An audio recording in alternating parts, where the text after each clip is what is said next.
Hi everyone, this is BDeCaires. I'm here to discuss case 10.1, Mealtime with a Toddler.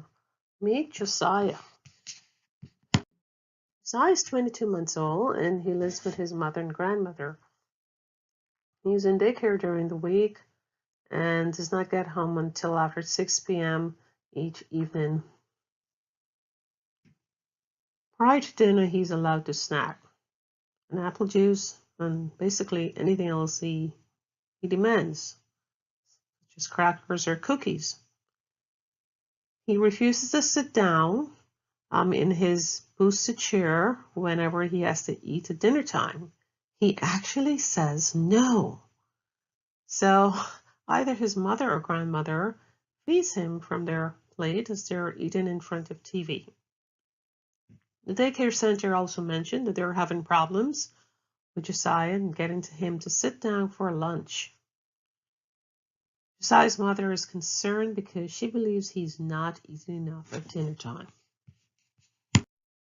Here are the questions of the case. Question 1.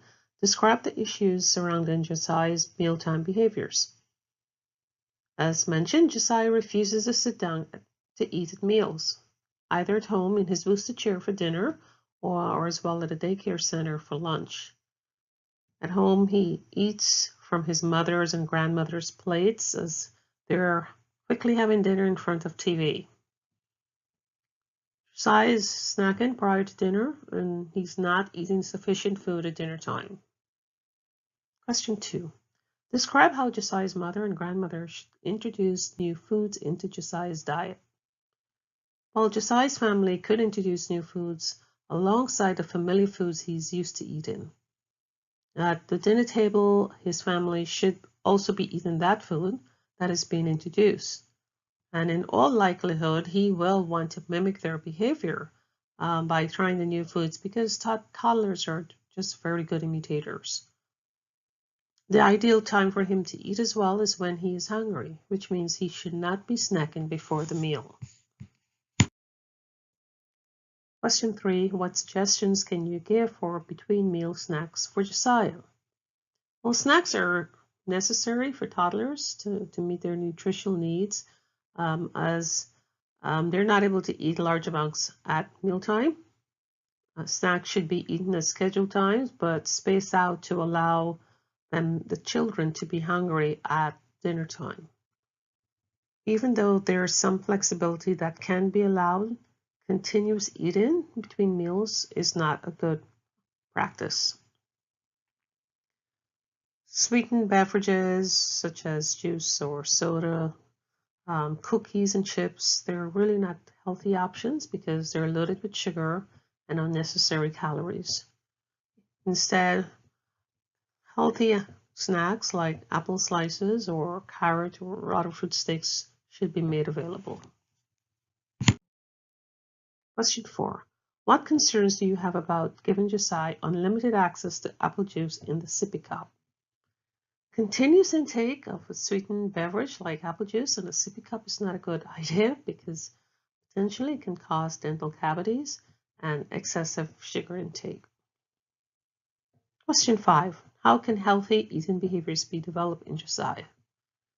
Josiah needs to be on a regular schedule for snacks and dinner, where he sits with his family to enjoy meals and not be distracted by TV. At the toddler stage, rituals and limit settings are desired and they should be established as toddlers are great imitators at this stage and they do imitate their caretaker's behavior. Therefore, Josiah's mother and grandmother, they have the opportunity to model good eating behaviors with the kind of food that they eat and the correct rituals around dinner time. So dinner should be seen as a time to socialize and enjoy a meal together as a family. Question 6. Should Josiah be encouraged to eat all the food on his plate before he's allowed to get down from his boosted chair and play? Why or why not? Josiah should not be forced to finish his meal and instead have his hunger dictate the amount of food he eats. Parents have the ability to have some control in this situation, yet at the same time let Josiah believe he's in control. So by following the rule of 1 tablespoon per year at age, there is an incentive here for Josiah to finish his meal, since it would be a toddler's portion, and when he's finished, he can ask for more. This will give him a great sense of achievement when he completes his portion. So thank you for listening to my overview. We believe that with these techniques and patience, that Josiah can become a better eater and certainly be more compliant and obviously, work towards his nutritional health. Thank you.